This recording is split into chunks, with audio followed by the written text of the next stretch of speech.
Hello, everybody, and welcome to a read along with the Chattering Magpie and the Mischief, the gang over on my server. Hello, gang. How's everybody doing? Hello. Great. Greetings and Tired. salutations. Oh, you're Doing tired? well. Yeah. Well, for you, and for all of us American people, we have a long weekend ahead of us, and if not, you still have the weekend ahead of you. So, Ed, enjoy it as best as you can. I do think you work during the weekends, though, right? Yeah, I work tomorrow, so yeah, I only got Sunday off. Oh, okay. Well, hang in there, buddy. Hang in there. But yeah, I just work for myself, so I don't have any days off. To me, I don't get paid on Monday. It's just same old. But anybody listening who's, I hope you guys have a wonderful 3-day weekend. All right, let's get started. Today is kind of Monte Cristo Day. I kind of lose track of stuff. Sometimes I'm like, wait a minute. Yesterday, when I finished the stream, I thought it was Friday, so I was wishing everybody a good weekend. And then at the end, Teal was like, Magpie, are we gonna read tomorrow? And I'm like, oh yeah. So I do lose track of time sometimes. So thank you guys for hanging out with me. I was a little late because I had a little mishap, though. In comparison to Yukihime's mishap, what was that? You set a fire in your house? Probably mine is. Oh, it was intentional. I'm sorry, but I do not have mishaps. What? Explain yourself. I was not able to.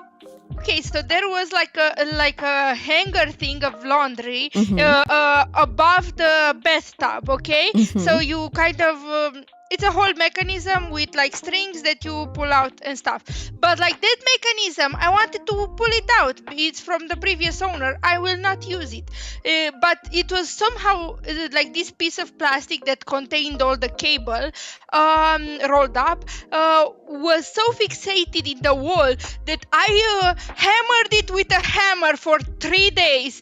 And then I mean, not continually, just, whenever I saw it and got annoyed with it. and I also tried with like a screwdriver to like pull it out. I was denting the wall, but still nothing. It was really there. And I was like, you know what? This is plastic. I can't just burn it off. No. And so I took the lighter from the kitchen, got up there, and I had so I had the lighter in one hand and a shower head in the other, prepared to like put out the fire. If you're gonna set a fire inside of your apartment, I feel like above the bathtub is like the perfect place. Also, by the way, I pulled out the shower curtain that would have been flammable. I put it aside beforehand. Okay, good Don't to worry. know. Okay. I am responsible. Okay. I'm setting fire to my bathroom. I'm responsible. Did you have any adult supervision while you were doing this? I am the adult here. No, you don't count. I am unstoppable. You don't count as the adult. I'm sorry. Magpie, a bank looked at me and gave me a loan. I bought an apartment. I am the adult here, okay? Oh my I can gosh. do whatever I want. I'm already considering pulling down a wall, okay? I have a wall that annoys me. Pray continue on with this epic of plastic and fire. Did you succeed at least? Yes. Okay. Yes, I burned off the part that was fixated to the wall, and it's good. Volatile organic compounds in the air. Nice. I love it. I opened the window. Okay. Ventilation. Okay. Have a window. All right. I am prepared. Well, we applaud this dubious. This. You did it. Congratulations. What I did was very not okay. So we got people working here in my house. like maintenance and stuff. So I was like, okay, I have to go and start the stream, but they're coming and I have to open the door when they come. But so I'm getting ready to like, I'm setting up the stream and also like running out, and I was like, they're not gonna make it. I'm just gonna put a sign on the door. So as I was hanging up the sign, they come. And I don't know, it's just I'm like, do you guys want water? So I give them water, but I spilled water and I had to clean up the water. And I was like, why the heck am I doing this? So so I was drying the water and it was like, it's 12:57. And I was like, I'm sorry, I just had to go, and I told them not to slip. It's gonna dry out. At least it wasn't lemonade or anything sticky like Dr. Pepper. No Dr. Pepper, we just were drinking water here. That was my little mishap, but yeah, it pales in comparison to yours. But nevertheless, we're here sort of on time, and we are alive. Our houses did not burn down. We did not flood our houses either. Everything is good. I think So Patrick far. would have loved that story. He's always telling me to not do stuff. Yeah, I see. I don't know. Like, do I tell It's not Yukihime not to do dangerous things, or do I just let Yukihime reap the Darwin Award? Like, what do we do? What are we supposed to do in cases such as these? I don't know. Vote in the chat. In most cases, when I don't know the person, I always vote for the Darwin Award. But Exactly. I'm a little bit hesitant for doing this one. Right, I'm worried But for Yuki. I will say, Magpie, there is one obvious thing that you do in this situation, which is you break out your cell phone camera and make some popcorn. Oh man. Okay. All right. Yeah, that is a third one. Might as well get some entertainment out of it. Well, anyway, Yukihime, I hope that all your projects continue to around your home continue to be as successful, but less dangerous for sure. And if you do end up tearing down a wall, may it also be to your satisfaction and safety, and wishing you well on that project. All right, lovelies. Never a dull moment among us, of course. Today we are also reading stuff. There's never a dull moment in the Count of Monte Cristo, you guys. Even in the last couple of chapters, we had just people talking. But man, what a chapter that was. That was a really fun read along. You guys still remember this conjugal scene with Danglars and his wife being all married, living their married life as best as they could, basically at each other's throats. But that was a sight to see, and you guys read it amazingly. So we're gonna pick up, maybe not on them. I don't think it's gonna be those folks. There's gonna be other folks. So this chapter that we're gonna read is chapter 66. It's titled Matrimonial Prospects. But before we start reading, let me just say hello to people on the chat. I see Ye is there with the summary. Thank you, Ye. And Teal is also here. Hello, Teal. How are you doing? Are you keeping safe? Maybe no mishaps?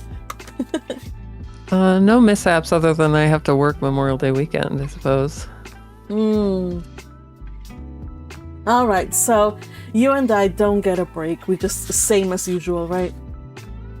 Yeah. Yeah. Is it like a holiday?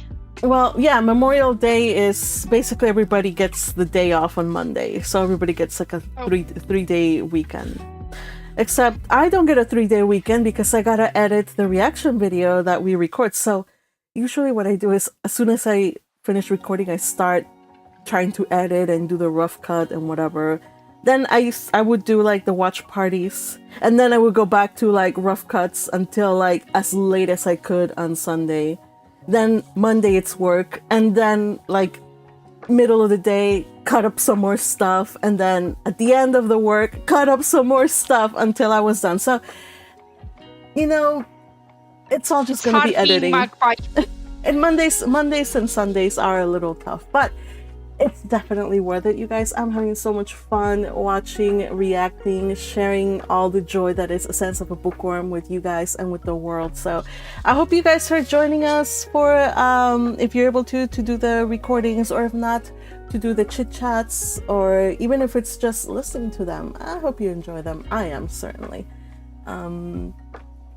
But yeah, today we are reading. Right now we're reading Count of Monte Cristo. And yay, do you want to catch us up with what happened in the last time, please? Sure. Last time on the Count of Monte Cristo, in the aftermath of the dinner party, as Andrea Cavalcanti, aka Benedetto, was leaving, he and his servant were interrupted by a strange beggar man in a red handkerchief, who claimed to recognize Benedetto and be on friendly terms with him. This man was none other than Gaspard Caderousse, now free from his hard labor after killing his wife and the jeweler. Seeing his old companion Benedetto being so fortunate in his circumstance, and his own so unalike, he began making demands of Benedetto, and learning some of what scheme was in play, that he might also take advantage. Even though Benedetto thought the man rude, he allowed him to take money, promises, and even clothes from him to maintain the ruse. Eventually, Caderousse left once inside Paris, certainly to never return. At nearly the same time, Lucien Debray exited his own carriage and made his way to the Danglars estate, where he made entrance to Madame Hermine Danglars' chambers. Revealing that the two had an illicit affair, apparently trading insider knowledge from the government for time with his paramour. So often was he a visitor that even Madame Danglars' dog greeted him as a friend. After confirming her daughter Eugenie was otherwise engaged with her music teacher, Louise de Armilly, the pair retreated to enjoy some time together, only to be interrupted by the Baron Danglars. The banker shooed Debray away before venturing into an incredible argument with his wife, not over their many affairs, but over the inaccurate information her lover had provided that cost him 700,000 francs, and how she and Debray would need to provide recompense. What further scandals lay waiting in the houses of Danglars, Villefort, and de Morcerf? Find out more today on the Count of Monte Cristo. Ooh, thank you, Yay. That was a really, really beautifully read summary. Ooh, the intrigues, the seductions, you guys. I am hungry for more. Yes, I hope you guys are too. Today, reading the chapter 66 is titled Matrimonial Projects. The Count of Monte Cristo is going to be read by Teal, and Baron Danglars is going to be read by Yukihime. Yay, are you reading today? Yet. Okay, alright. So you get to take a break. You did read quite a bit right now, so I guess you can rest your vocal cords. Unless you want to be... No, I have to narrator for consistency's sake, or my brain will, like, short circuit. Ooh, don't tempt me. Oh, do you want to do narrator? Okay, so here's the thing. I'll do narrator, absolutely. Okay, so here's the thing. Usually, I don't like to give narrator to other people because I like consistency. One time I shifted the narrator to according to a POVs, but my brain couldn't handle it. But I'm willing to do it this time. So let's do it. Okay, yeah, you want to do narrator? All right, let's see. Have narrator. Sure. Let's see. Okay. Let's see. So without further ado, chapter 66, Matrimonial Prospects. The day following this scene, at the hour Debray usually chose to pay a visit to Madame Danglars on his way to his office, his coupe did not appear. At this time, that is, about 12:30, Madame Danglars ordered her carriage and went out. Danglars, hidden behind a curtain, watched the departure he had been waiting for. He gave orders that he should be informed as soon as Madame Danglars appeared, but at 2:00 she had not returned. He then called for his horses, drove to the chamber, and inscribed his name to speak against the budget. From 12 to 2 o'clock, Danglars had remained in his study, unsealing his dispatches, and becoming more and more sad every minute, heaping figure upon figure, and receiving, among other visits, one from Major Cavalcanti, who, as stiff and exact as ever, presented himself precisely at the hour named the night before, to terminate his business with the banker. Upon leaving the chamber, Danglars, who had shown violent marks of agitation during the sitting, had been more bitter than ever against the ministry, re-entered his carriage, and told the coachman to drive to the Avenue de Champs-Élysées, number Champs-Élysées. 30. I'm going to screw up every French I get. No, go on. Monte Cristo was at home. Monte Cristo was at home. Only he was engaged with someone and begged Danglars to wait for a moment in the drawing room. While the banker was waiting in the anteroom, the door opened, and a man dressed as an abbé and doubtless more familiar with the house than he was, came in and, instead of waiting, merely bowed, passed on to the farther apartments, and disappeared. A minute after, the door by which the priest had entered reopened, and Monte Cristo appeared. Pardon me, my dear Baron, but one of my friends, the Abbé Busoni, whom you perhaps saw pass by, has just arrived in Paris. Not having seen him for a long time, I could not make up my mind to leave him sooner, so I hope this will be sufficient reason for my having made you wait. Nay, it is my fault I have chosen my visit at the wrong time, and will retire. Oh, not at all. On the contrary, be seated. But what is the matter with you? You look careworn. Really, you alarm me. Melancholy in a capitalist, like the appearance of a comet, presages some misfortune to the world. I have been in ill luck for several days, and I have heard nothing but bad news.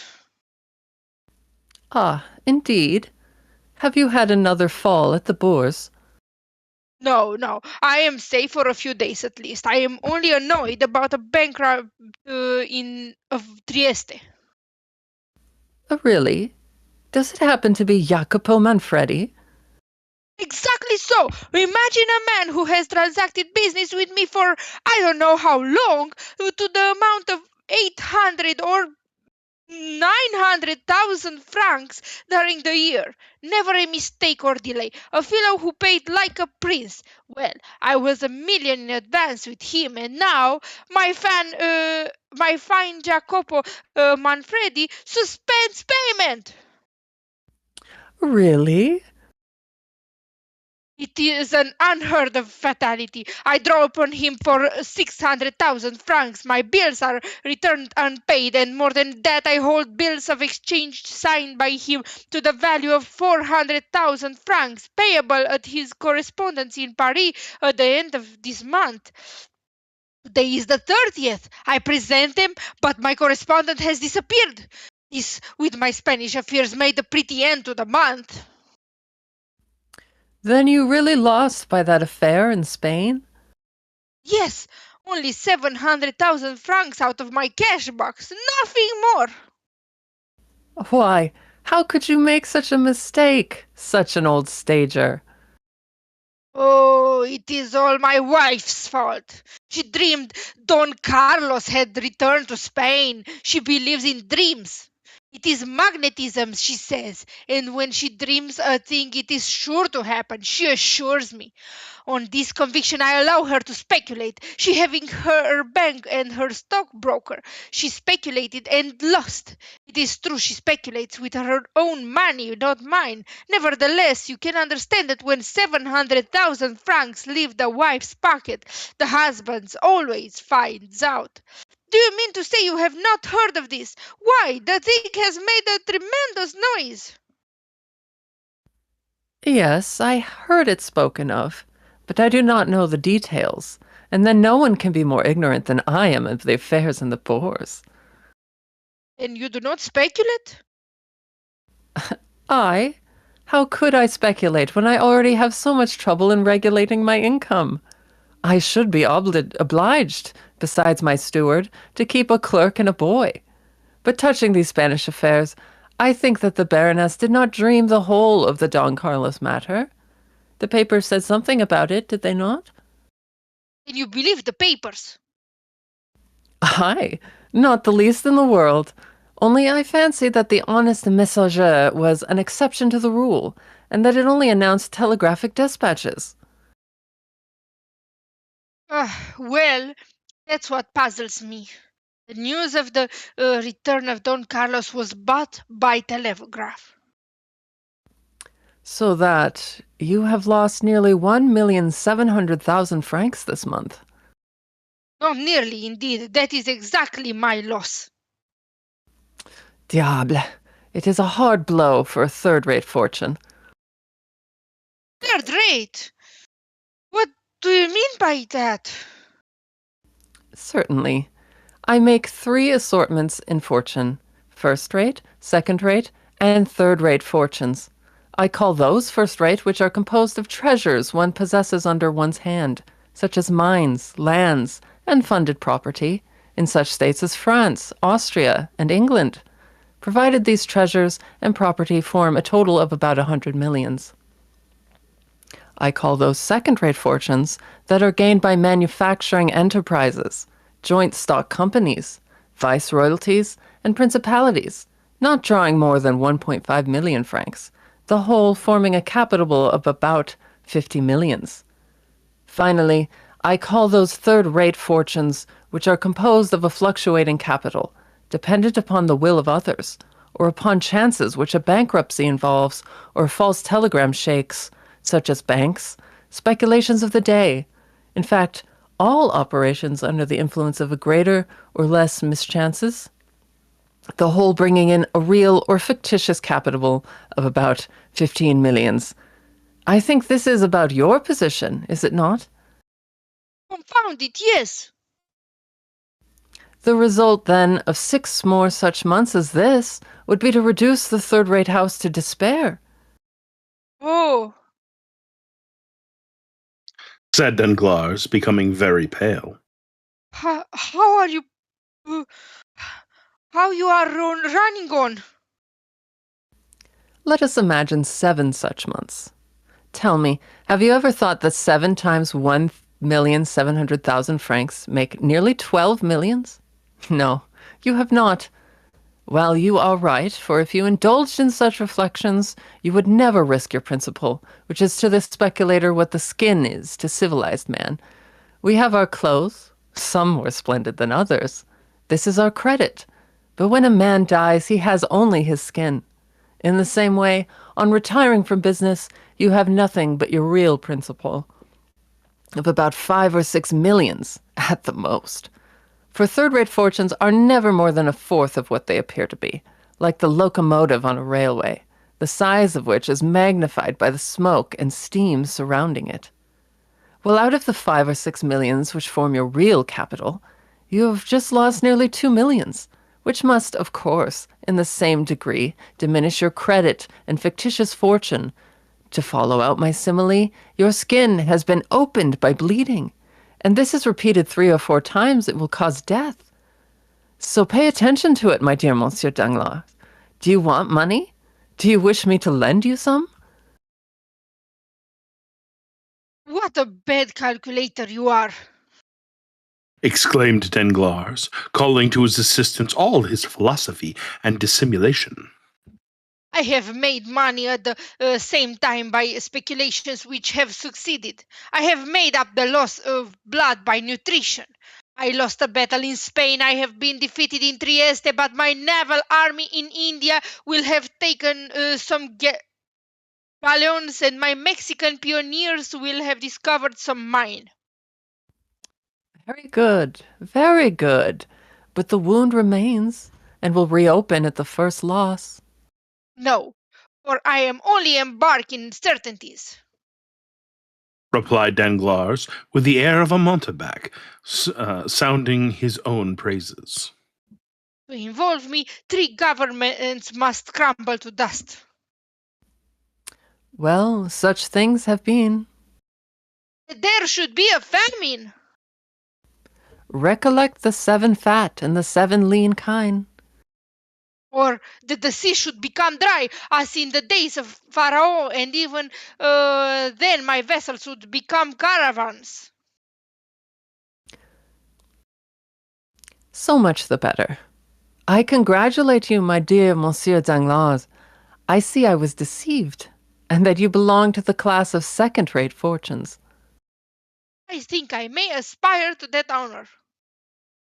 Said Danglars with a smile, which reminded Monte Cristo of the sickly moons which bad artists are so fond of daubling in their pictures of ruin.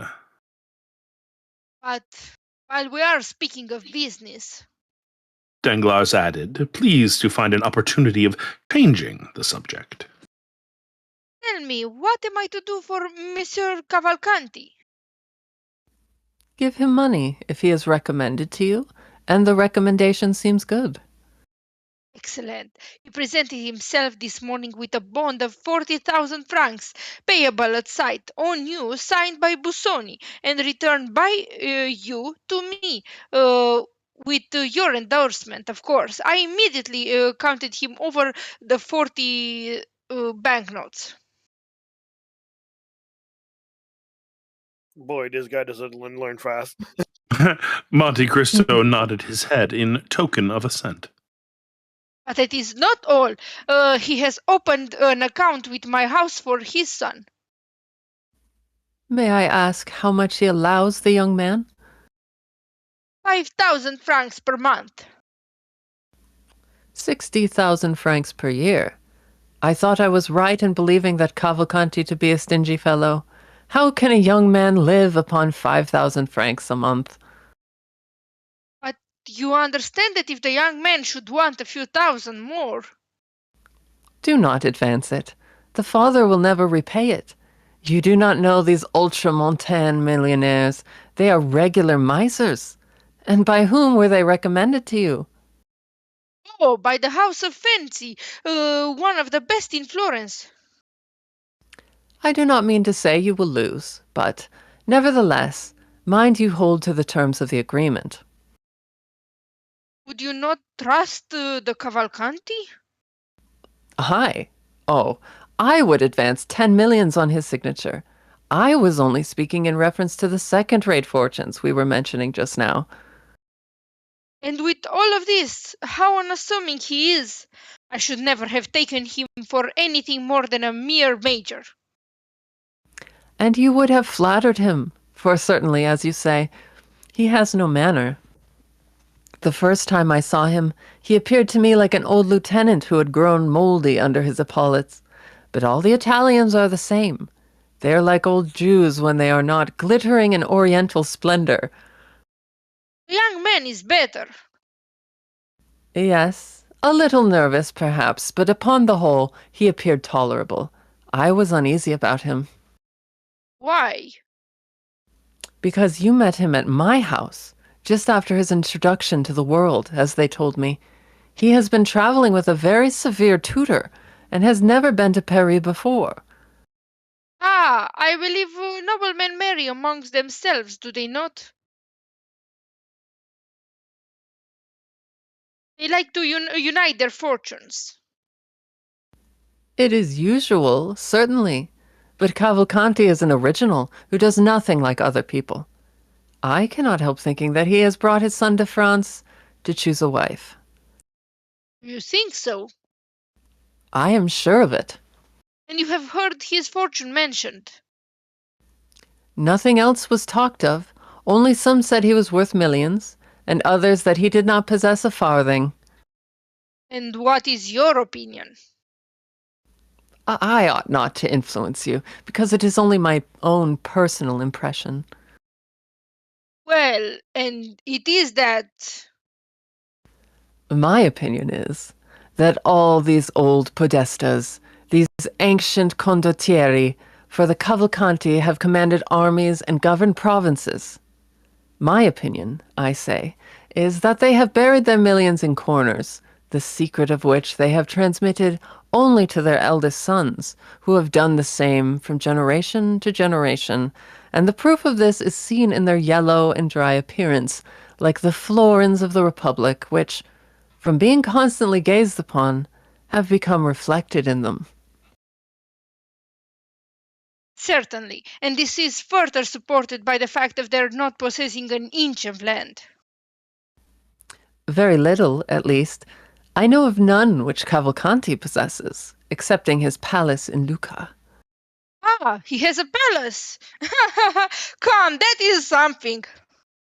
Yes, and more than that, he lets it to the Minister of Finance while he lives in a simple house.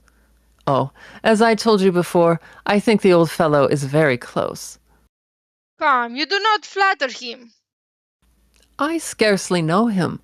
I think I have seen him 3 times in my life. All I know relating to him is through Busoni and himself. He was telling me this morning that, tired of letting his property lie dormant in Italy, which is a dead nation, he wished to find a method, either in France or in England, of multiplying his millions. But remember that though I place great confidence in Busoni, I am not responsible for this. Never mind. Accept my thanks for the client you have sent me. It is a fine name to inscribe on my ledgers, and my cashier was quite proud of it when I explained to him who the Cavalcanti were.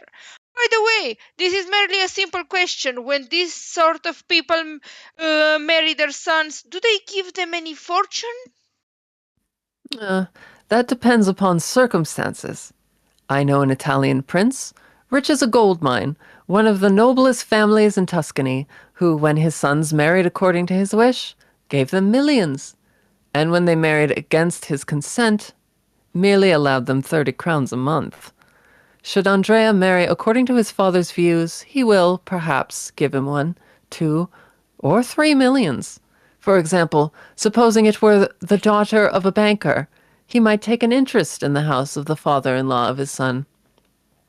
Then again, if he disliked his choice, the major takes the key, double locks his coffer, and Master Andrea would be obliged to live like the sons of a Parisian family, by shuffling cards or rattling the dice. That boy will find out some Bavarian or Peruvian princess, and he will want a crown, an El Dorado, and Potosi. No, these grand lords on the other side of the Alps frequently marry into plain families. Like Jupiter, they like to cross the race. But do you wish to marry Andrea, my dear Monsieur Danglars, that you are asking so many questions? Ma foi! It would not be a bad speculation, I fancy, and you know I am a speculator. You are not thinking of Mademoiselle Danglars, I hope.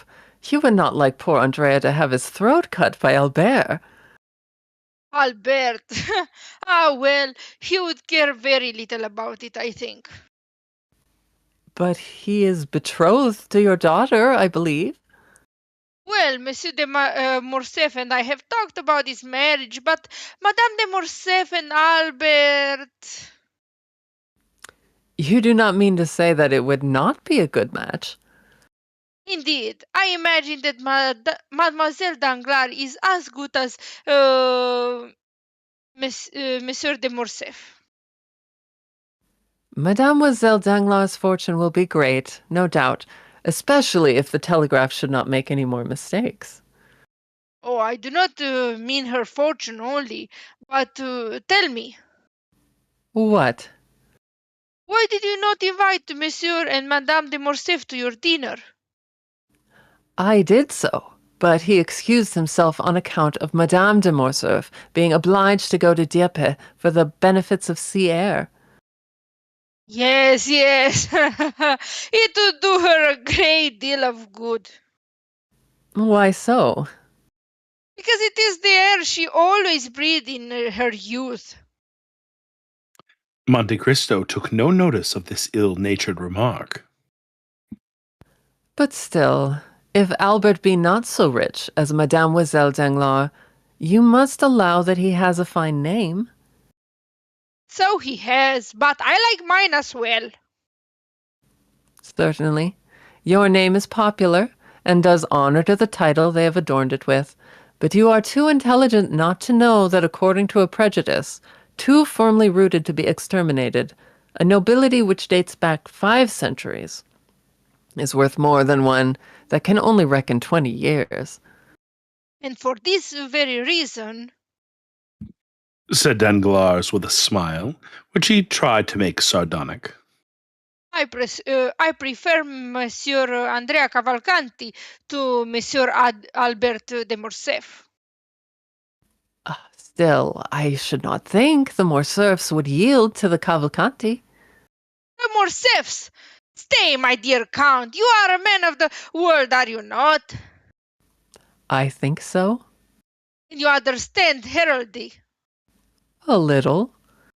Well, look at my coat of arms. It is worth more than Morcerf's. Why so? Because, though I am not a baron by birth, my real name is, at least, Danglars. Well, what then? While his name is not Morcerf. How? Not Morcerf? Not the least in the world. Go on.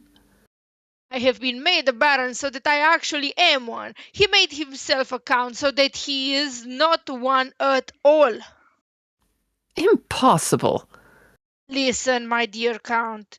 Monsieur de Morcerf has been my friend, or rather, my acquaintance, during the last 30 years. You know I have made the most of my arms, so I never forgot my origin.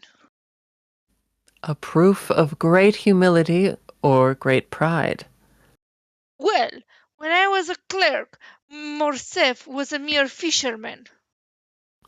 And then he was called Fernand. only Fernand?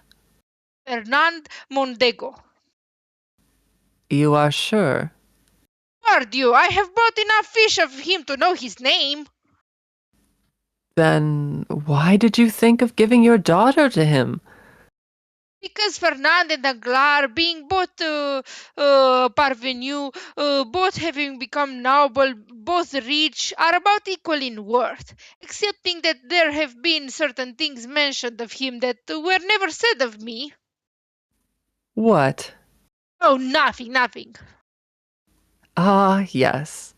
What you tell me recalls to mind something about the name of Fernand Mondego. I have heard that name in Greece. In conjunction with the affairs of Ali Pasha? Exactly so. This is the mystery. I acknowledge I would have given anything to find it out. It would be very easy if you much wished it. How so? Probably you have some correspondent in Greece? I should think so. At Yanina? Everywhere. Well, write to your correspondent in Yanina and ask him what part was played by a Frenchman named Fernand Mondego in the catastrophe of Ali Tepelini. You are right. I will write today. Do so. I will. And if you should hear of anything very scandalous, I will communicate it to you. you will oblige me. Danglars rushed out of the room and made but one leap into his coupe. End of chapter.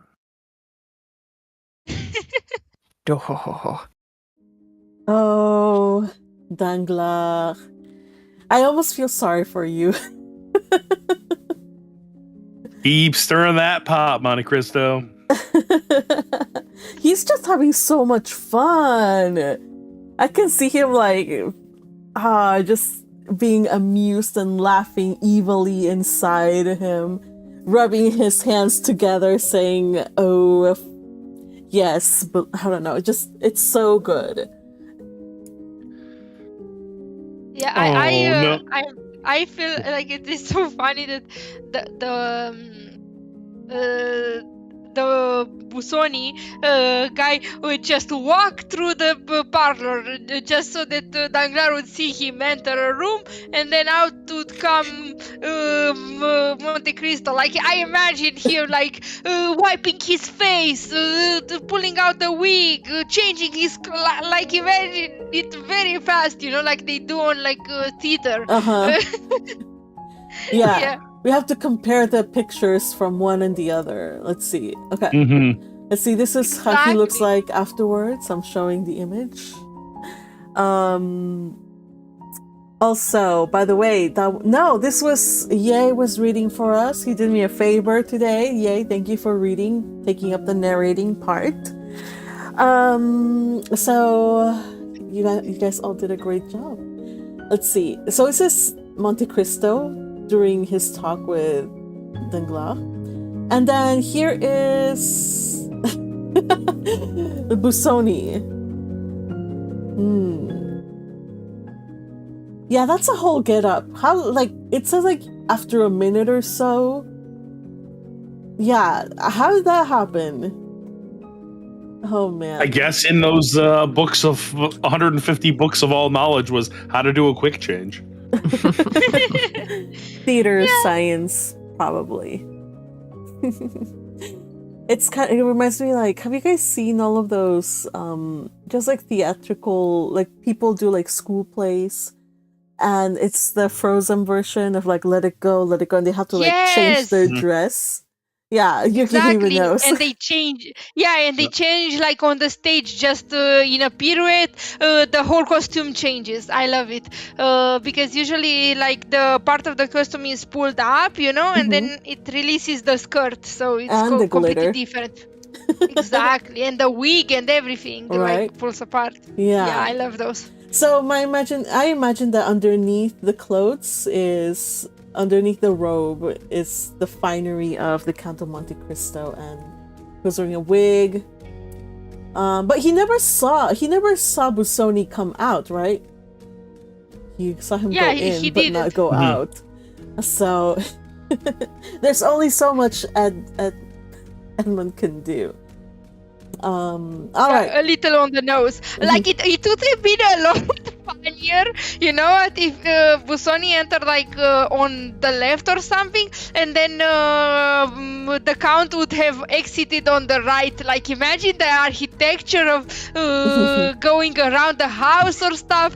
Like I imagine the whole thing would be even funnier. Right. Little do you know, but Monte Cristo has seen all of the TikTok girly videos about contouring. Hey, those are good videos. Like, I'm not knocking him. Those are good videos. I'm saying he's got good taste. Right? So that was a nice chapter. We see kind of the cat and mouse game that Count of Monte Cristo is playing with Danglars. Yeah, like I said, I almost feel sorry for him.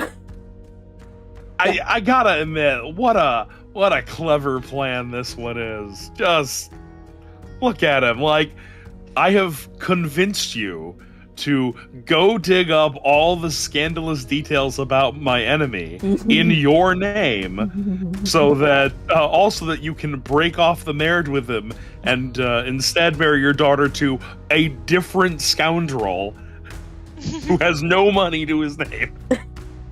Yeah, like, so he both cuts the credibility, but also because he's like, yeah, I don't trust these Cavalcanti people. They're like foreigners. They're like, that's so saying ridiculous. horrible After things about he's them, the one. right? Yeah, and then he's like, but just because they're eccentric like that proves that they are legit. So it's kind of like, okay, my dude. And Danglars is just eating it up, because he's like, oh no, I'm not a third-rate fortune fellow. I have more than just that. I don't need your money. But also, kind of want to have my daughter marry that prince, because I'm sure he's gonna, bring in money to the family coffers, right? And a better name. Also, talk about long-term planning. He's bankrupting him at the same time by having Jacopo pull out. Oh my gosh, yeah. What? Who is Jacopo? Jacopo was one of the guys from the ship that saved him when he escaped the... Yeah, his old smuggler buddy that pulled him out of the water literally saved his life when he got out of the Chateau d'If. Yeah. Yep. Jacopo has been with him since day one, since the day he left the chateau. And he's so loyal to him. So he's been following him all of these years. So he's like, here, Jacopo, I'll put like all of these hundreds of millions or like all of these millions or whatever in the bank in your name. And then you just make sure like all of this happens. Like that's a lot of trust. But part of me is like, either he kind of like would give Jacopo like at least something because he's been his friend so far, but Jacopo just wants to, you know, like be with his friend, like help him in any way. So I don't think there would be any danger of Jacopo misappropriating the funds. So that was nice. But then he borrowed them from Danglars. Of course he's going to misappropriate the funds. That's the point. Yeah, of course. Only then. He's like, Jacopo, do whatever you want. Go bankrupt. All right, Jacopo, I give you full permission. Take everything from this guy and go gambling. Which Well, is it's great how he waited to have so much trust that he could take in advance of $1 million. Seriously. Yeah. Dang. Yeah. Yeah. It's like my goal is to ruin this guy. You know, it's like I'm gonna keep feeding him, be on his friend list, and I'm gonna entice him to take risk and blah blah, and then he's gonna be penniless by the time I'm done with him. Oh yeah. Mm-hmm. Also, I love how even among those two like good for nothings, Danglars is still like, I'm still, you know, I came from nothing. But like even so, like Fernand the Mondego is even worse than me, so like I have the better, you know, like it's like, yo, you're both scoundrels. You both came from nothing. But he's just so proud and puffed up. We'll see. You'll get what's coming to him, I guess. I think Demorcef is cool. Man, I bought fish from him. And meanwhile, Edmund is like, you don't say, no way, I did not. No, never. Next, you're going to tell me that his wife is his cousin? Oh, and that she grew up by the sea. Yeah, I like that phrase of like, I bought fish from him. Of course I know his name. Dang. I'd also Without like to mentioning the name. apologize for one of Edmund's statements. Oh, the one Which about With Italians and Jews Yep. and Orientals. Yep. Yeah. And that was like, yo, he took all of the. Yeah, a lot of strays just got caught there. Yeah, that was like, oh, you don't need to apologize, darling. Like, we recognize it is a product of its time. Yeah. But I liked his whole vibe of, don't worry, I'm rich, I can do anything. Even if the sea dries up, my ships will become caravans. Like, what? Okay. Also, I put in the chat a meme that is literally Monte Cristo, this whole chapter here in the chat. Let me see if I can open it. You're here? All right. Oh, yeah. Here. Yeah, this is exactly Monte Cristo, this whole chapter. I can't believe it. Oh. Yeah. I mean, he is usually like this in a lot of chapters when he's just absolutely bullshitting the other characters. Right. But like, this was especially, I can't believe it. Right. He's already gotten like kind of confessions from Danglars, from Villefort. I'm just waiting. Like we have not yet seen much of Count de Morcerf, you know.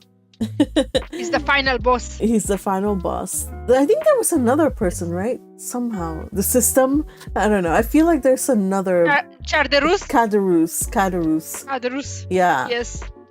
We'll see. Piece in the puzzle. That's why he's still around. Though as far as Edmund knows, he is still in prison, right? Like he's still serving out his sentence. Or maybe, and here's the other thing, what if he somehow was instrumental in getting both Benedetto and Caderousse out for his own purposes? Like they knew each other when they were serving out their. What if he did something? I don't know. I kind of think like that would be something he might do. I don't know. That's the thing about this book. It's hard to tell where like the line is between that's just narrative convenience and this is all part of Edmund's master scheme. At this point, I believe that the Count is just omnipresent and omniscient at this point. Like, he's everywhere. He knows everything. He has people in all the places. You can't trust the walls. The walls are his ears and eyes. I mean, yes, but at the same time, we had one chapter where we were finally in his head, and he's like struggling to figure out what he's going to do to convince this telegraph operator to to do what he wants. I meman, like that was the proof. Like they say, like money makes the world go round, but if you meet a person who has principles, like this, the poor man, he had principles. He was also very like weak. Like his principle was still there. He was hanging on, because of his garden. I don't know. If you meet somebody who really like is strong enough, like they will not be moved by principle, and that's where I think he will meet his match. Like there's gonna be people who will not be bribed, who will not be like blindly obsequious or trying to gain and curry his favor. So there's gonna be some people, and I feel like that's also why he can relate so well to the Morels. Because they're the kind of people who he knows they're not after his money. They're just happy people. They're just people that are grateful and content in their lives. They don't do people harm. So I think it's like a breath of fresh air because everybody is like a cesspit. Everybody sucks. This French nobility really... as I believe somebody said in the chat, it shows why there was a French Revolution. Yeah. Yep, that was me. Oh, that was you? All right. Good comment. Oh, yeah, it is. Oh, look. Chat. Yeah, because I was commenting on the fact that you guys were talking. I did the conversion for the 5,000 francs a month, and it's like at least $100,000 in today's money a month. Oh my gosh! How can a boy live on that? Supposed to survive on that in Paris? Yeah. And then Danglars like, oh yeah, nobody can live on that. No. He's nobody like, can possibly live on that. Right? I'm breaking out the guillotine. Do it. The Count the is small like one first. Sorry, Teal. The Count is like, I don't know if I would lend Cavalcanti money if I were you. And he's like, well, if I were you. And he's like, well, I'd just give him 10 million. I don't care. And oh gosh. See, Danglars is so desperate for the approval or to be seen on equal standing or of the Count of Monte Cristo that he will just do what Monte Cristo would do. And it's sad and pitiable. That's the way that his ruin lies. So, I mean, he could just say okay, I lost 700,000 francs. Just it happened. Put it behind you. Continue on business as usual. You'll recoup. Probably don't trust your wife's lover so blindly. But you're a banker. You have contacts. You can recoup. But just this mistake of trying to get that money back by other means, it's not gonna work out, buddy. Poor Eugenie. She's a victim here between all these schemers. She and her entire generation. Yeah. My word, you lost nearly 2 million francs. That's a serious blow to a third-rate rich person like you. Oh, that stung him. He was like, excuse me. Oh, I only mean to say that there's other people who are much richer than you. Mhm. Exactly. You don't even have a duchy or something like that. And it's not like Monte Cristo affirms that he is of a first rate. Like he doesn't say like what he is, but just by pointing it out, like educating him already. The Danglars is like, oh, so that he's like that. He has all these stocks. He has all of these mines, and he has like, yo, bro, you like, hang in there. Like you're making things up in your head. I mean, he could, but I don't think.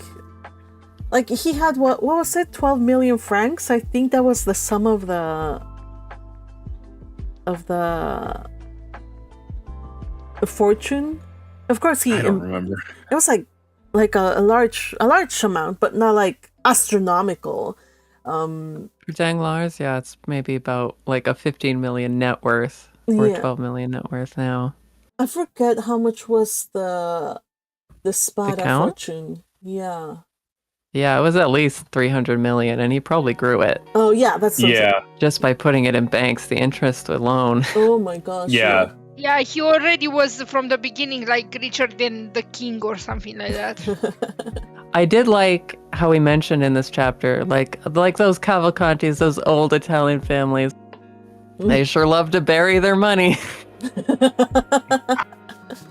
There's just anyone to find. That's a good bit, actually. I didn't catch that one. Yeah, I was like, oh, you know, huh? You know all about that and the Spada fortune, right? Lucky for him, nobody knows about the Spada fortune. And lucky for him, those old Italians who buried that treasure never touched it. Let's see, there was something else I wanted to point out. I like how he's like, those old Italians. Aren't you one of those old Italians, Monte Cristo? Oh, are you Nouveau Riche too?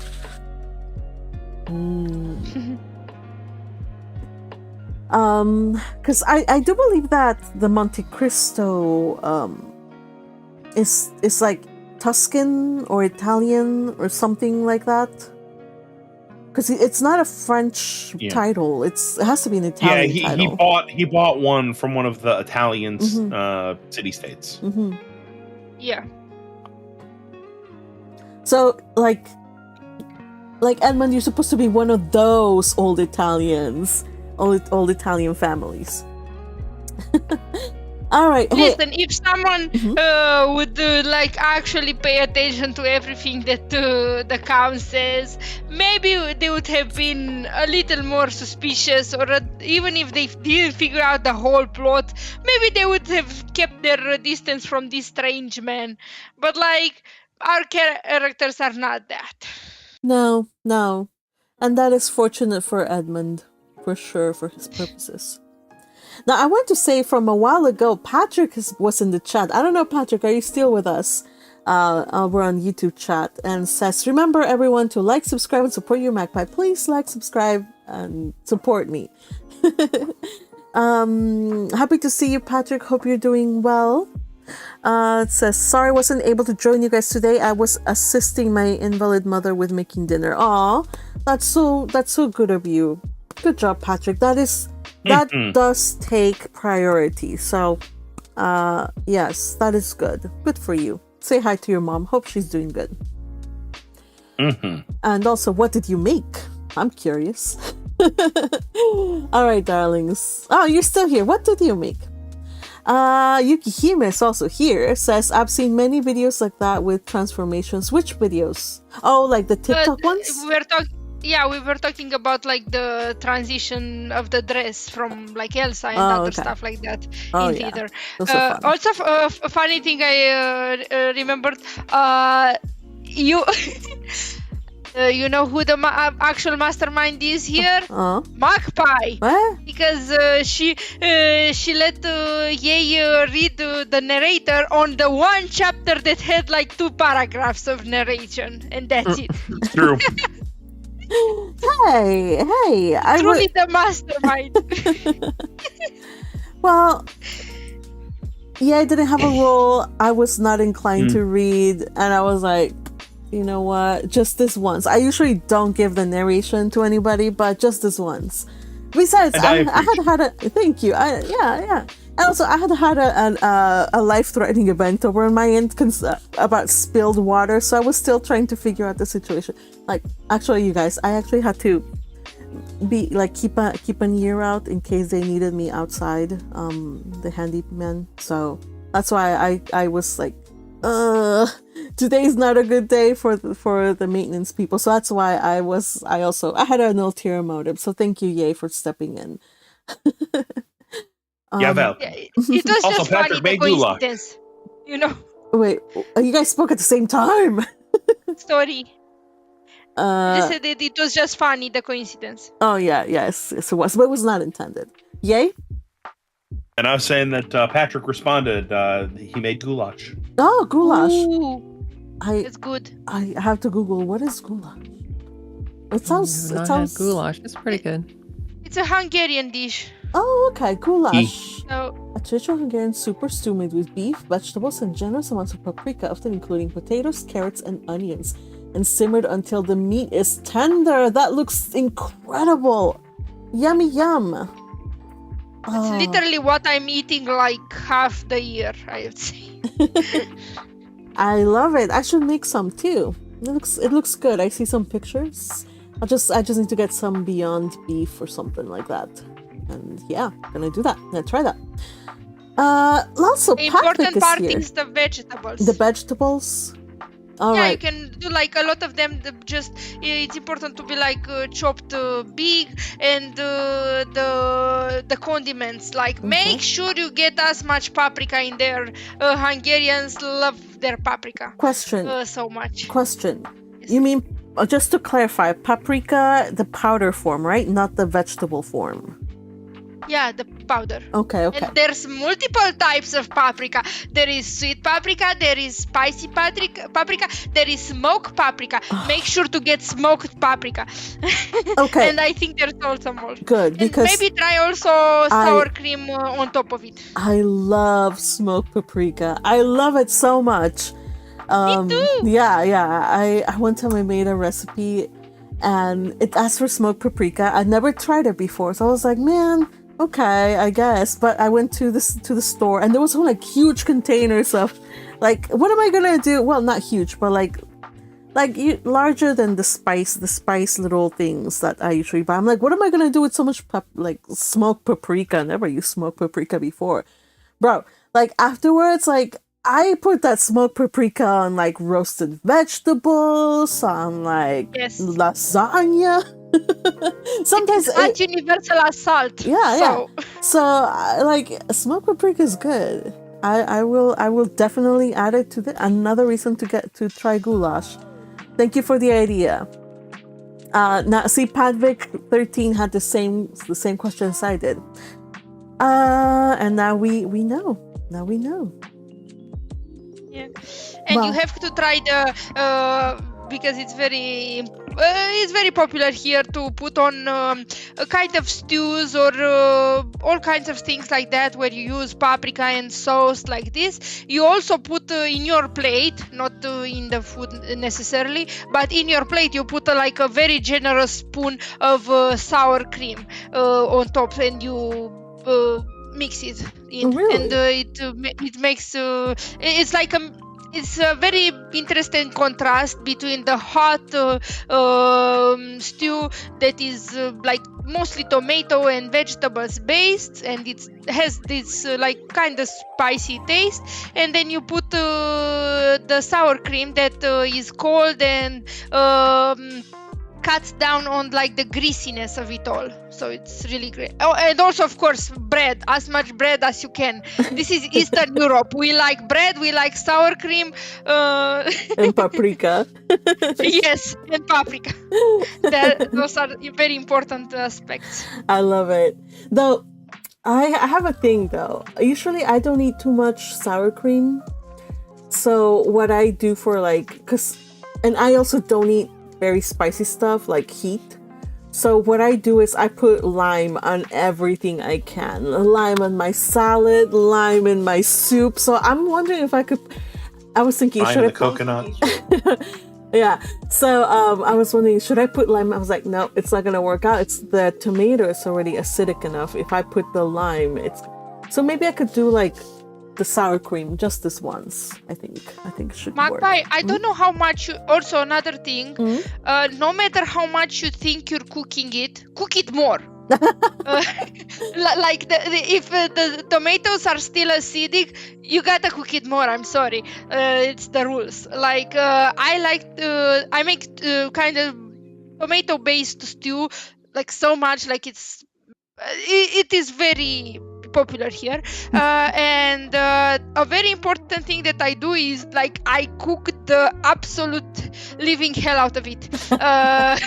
Like just let it on a medium or small fire for a long time. Like I'm talking here even up to 2 hours, plenty of times. And yeah, it's if the tomatoes aren't very sweet, like the whole thing has to be like a little bit sweet. If you're still tasting the acidity of the tomatoes, it's not done. Okay, all right, good to know. I've always just like put the tomato.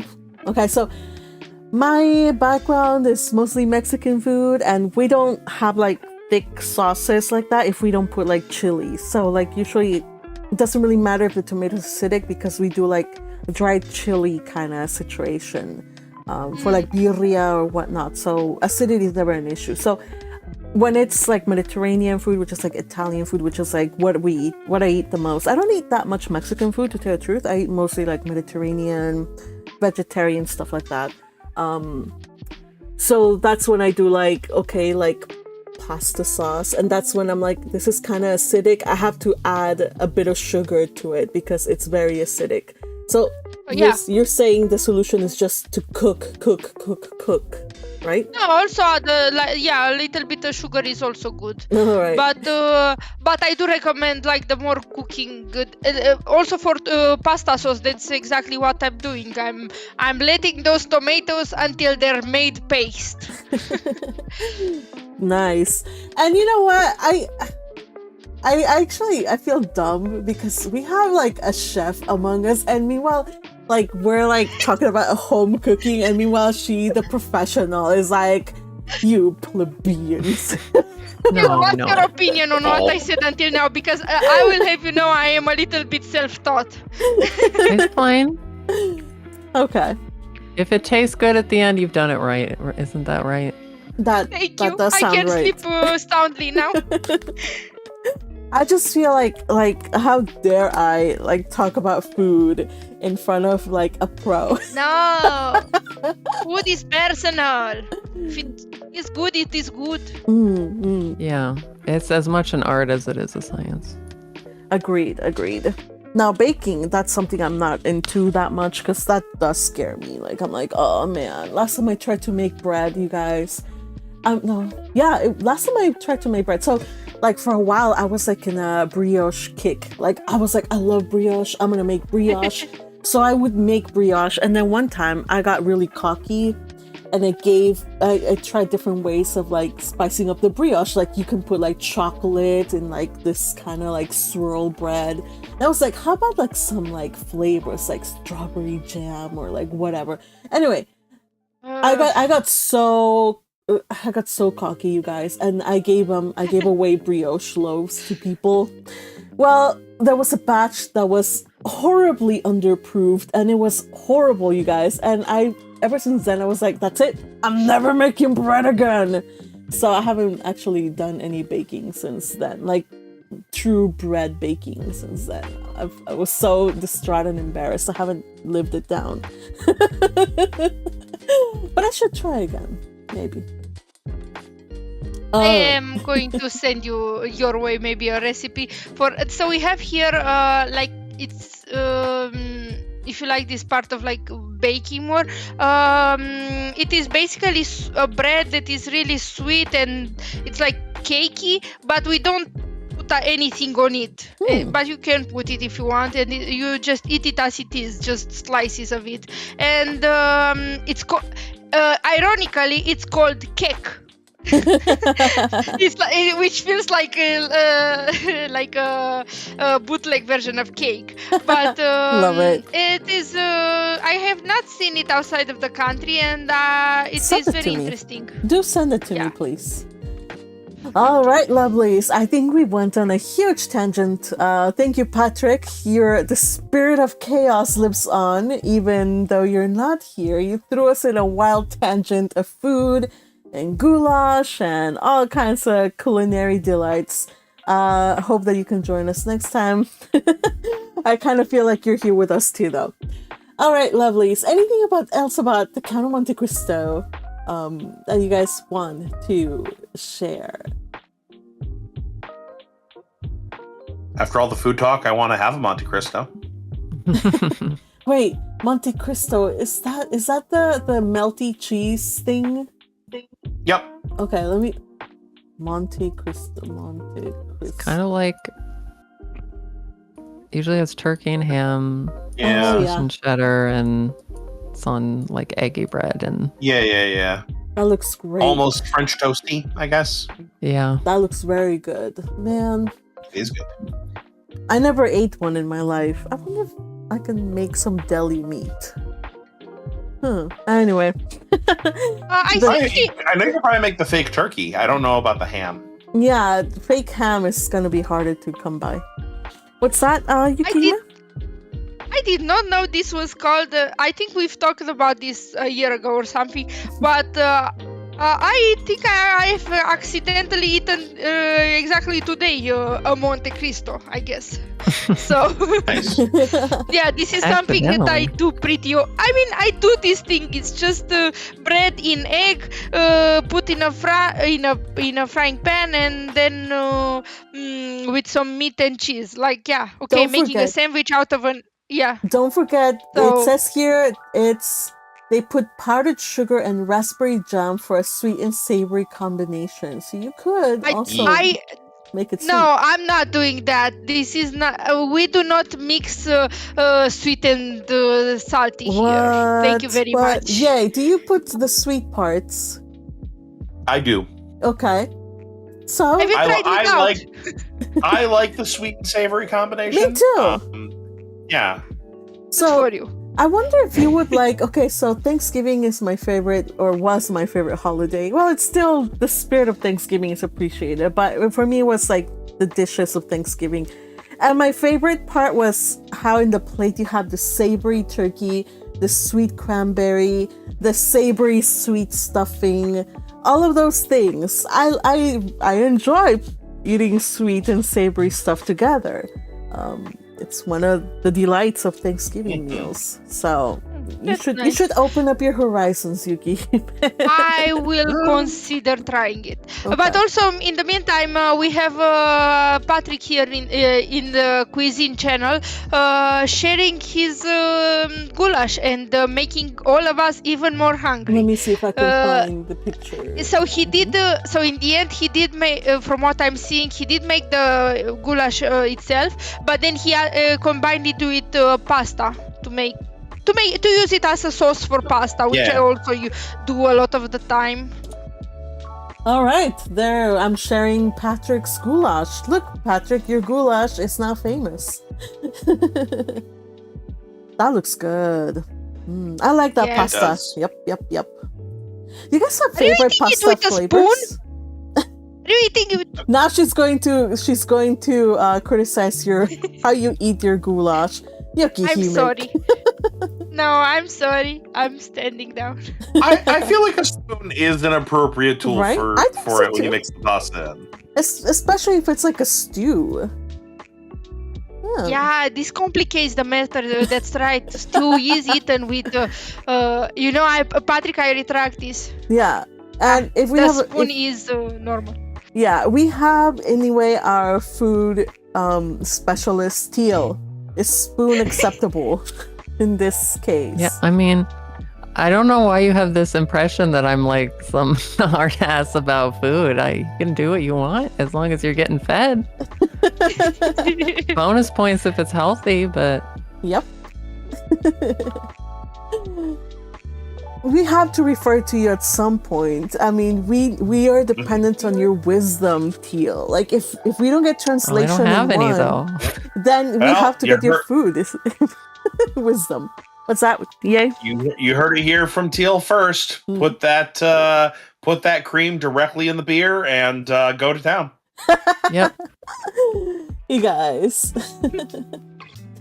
All right, darlings. I do believe we're out of the scope of Canto Monte Cristo. We somehow always stray back to tangents, and I love it. However, we do have to go. I really, every time we finish, you guys, I want to read on to the next chapter, but that only means that it's such a good book.